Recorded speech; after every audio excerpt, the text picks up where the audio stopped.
We hope you'll find it interesting. You don't even want to see the truth. The truth, the reality, everything we have witnessed since 1989 has been a massive and successful, multi-decade-long deception strategy. The goal?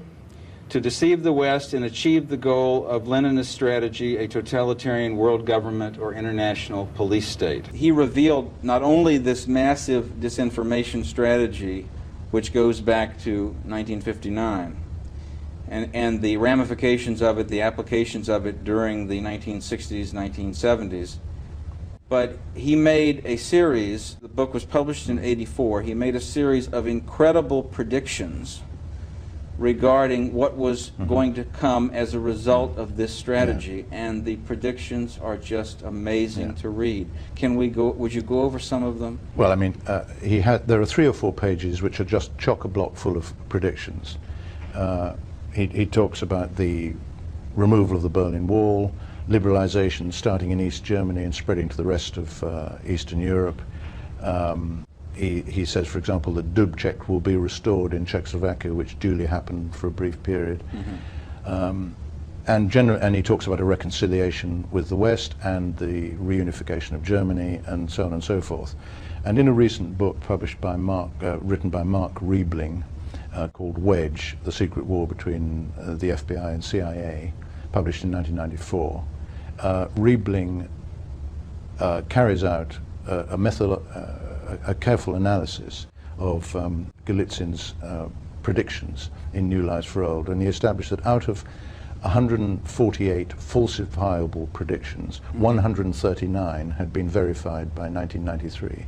Now that, and he gave him an accuracy rating of over 94%. That is without parallel in the West. I mean, this puts Golitsyn in a separate category from everybody. Now, I think, in other words, if Golitsyn is not telling, the truth about everybody has to explain why these predictions were correct. If he's not telling the truth about the fact that all that we have witnessed since 1989 was planned as Soviet disinformation strategy, going back this far, then he has to be a prophet.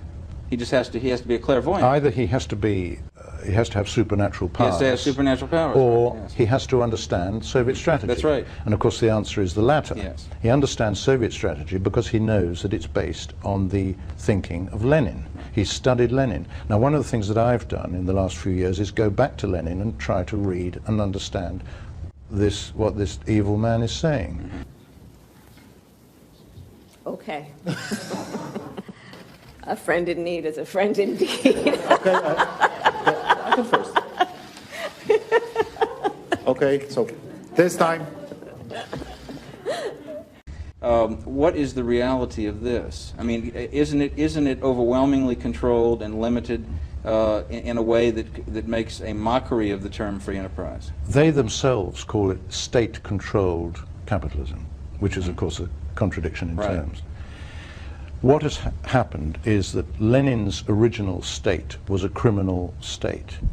The Cheka, the Soviet intelligence, controlled the mafia, invented the mafia, became the mafia.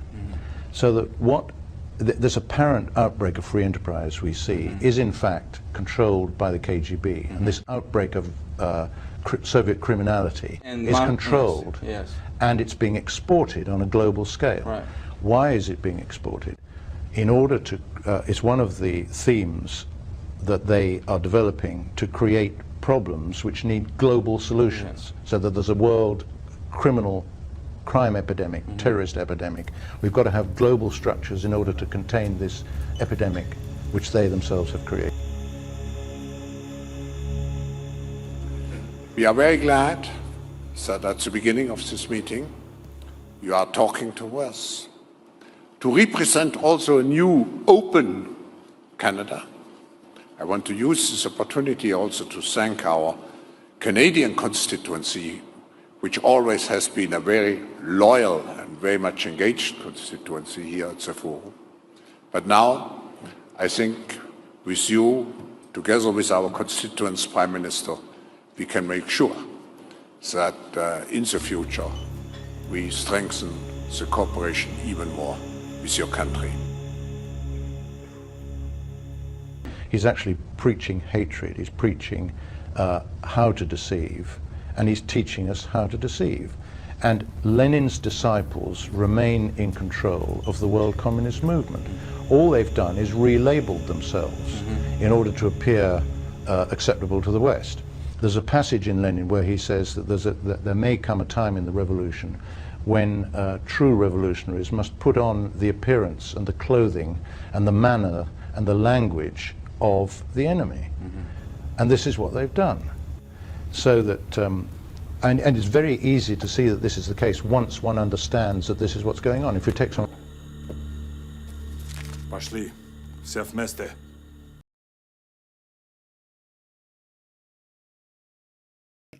They all look kind of the same. Scroll up. What are they wearing? They're all like clean business suits, you know, middle class, university educated. They're all basically the same sorts of people. So they've found like the bourgeoisie, the upper bourgeoisie from each country, and they're recruiting them into this global cause. They're the universal men, is what they are. They're the ones who are not like tied to any one particular place. It certainly looks like they're all just stock photo people. Absolutely. And I would imagine that it's just the elites in each society trying to solidify their position using the influence of the World Economic Forum. Yes, and they have had thousands and thousands of members of this, alumni of this, and lots of people here you don't recognize yet, but lots of people who were on here you will definitely recognize, such as Emmanuel Macron. Yes, I definitely recognize him. President of France. That's amazing, right? Who else? Boris? No surprises there. How is this possible? Jacinda Ardern? Yep. Trudeau?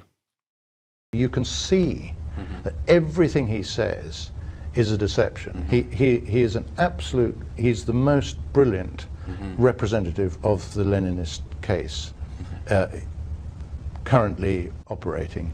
He's the son, incidentally, of one of the worst people. Have the same set of policies, doesn't it? Exactly. And this was what the Build Back Better thing was about. And you can see Biden's Build Back Better bill. He even references the World Economic Forum as an authority in this. And it's okay. Not concerning at all that they're just affecting world policy of elected leaders. It's not just they're affecting world policy. Exactly. They have managed to essentially conscript all of our countries by taking our leadership.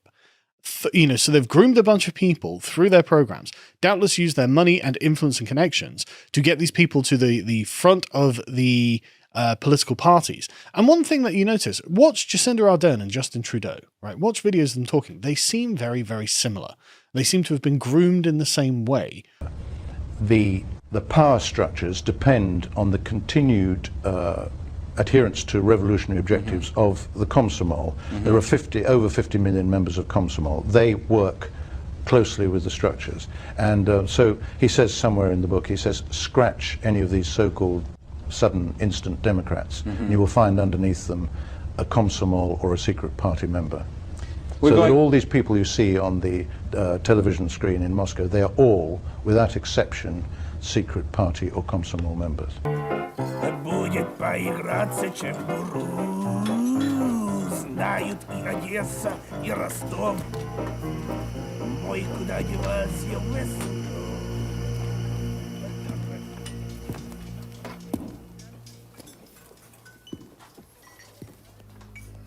Все в порядке, никаких проблем. Well, now, looking at the reality of what exists today in the light of the predictions Gleason made in New Lies for Old, we see that as he predicted, the Soviet Union and its power and control over its republics, separate republics, and satellite nations still continues through the same KGB and leaden bureaucracies that have simply been given new names, but that are still in place, fully in place. The so-called independence of the Soviet republics is false and provisional. It's based on Lenin's fake Far Eastern Republic, which he set up in the late 1920s.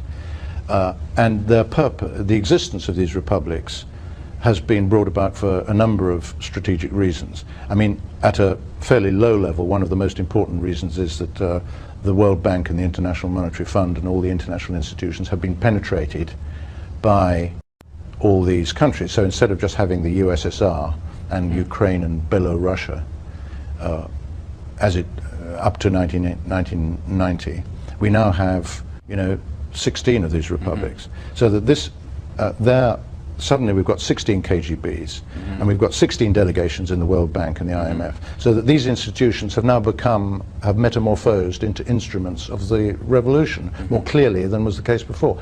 That is one reason why they are provisionally they were given this curious independence. But another very important reason is that with the apparent independence of these countries, they opened up scope for independent military action, so that the repression which subsequently took place in Georgia, Tajikistan, Moldova, and in Abkhazia could take place. The minorities could be suppressed, and Russia could be whiter than white. Do you see what I mean? Yes. In other words, the communist, the repression was carried out by apparent non-communists. Was delegated to... Was delegated. Yes, right. And it was actually in the case of Georgia where the most severe repression has been taking place, supervised by Shevardnadze, who the West thought was a Christian. Was not only a Christian, but baptized a Christian, but the architect of the end of the Cold War. Yes. He's known as Stalin II in Georgia. As you can see, this has been a long-term plan for Klaus Schwab, is to essentially take over the planet.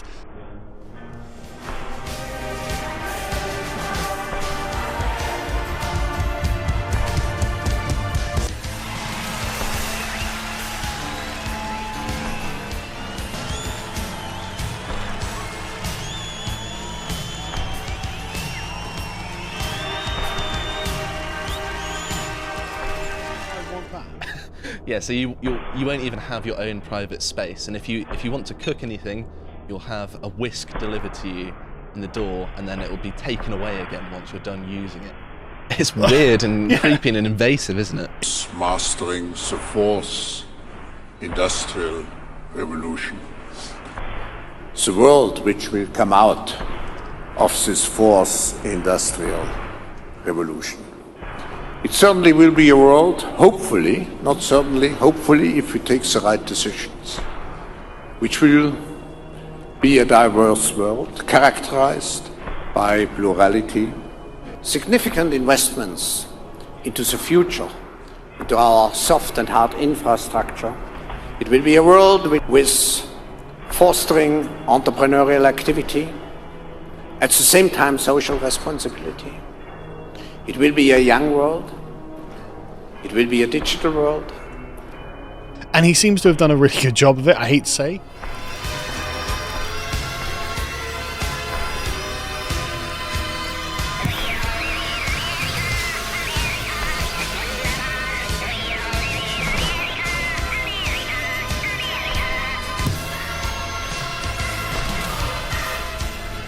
Now, who could represent such a world?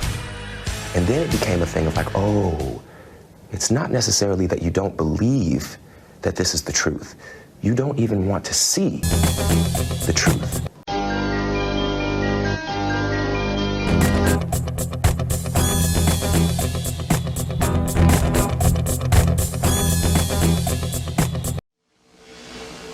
Then don't go passing statements of morality saying, do remember, check out the merch shop, check out the Patreon, hit the Cash App, hit the PayPal.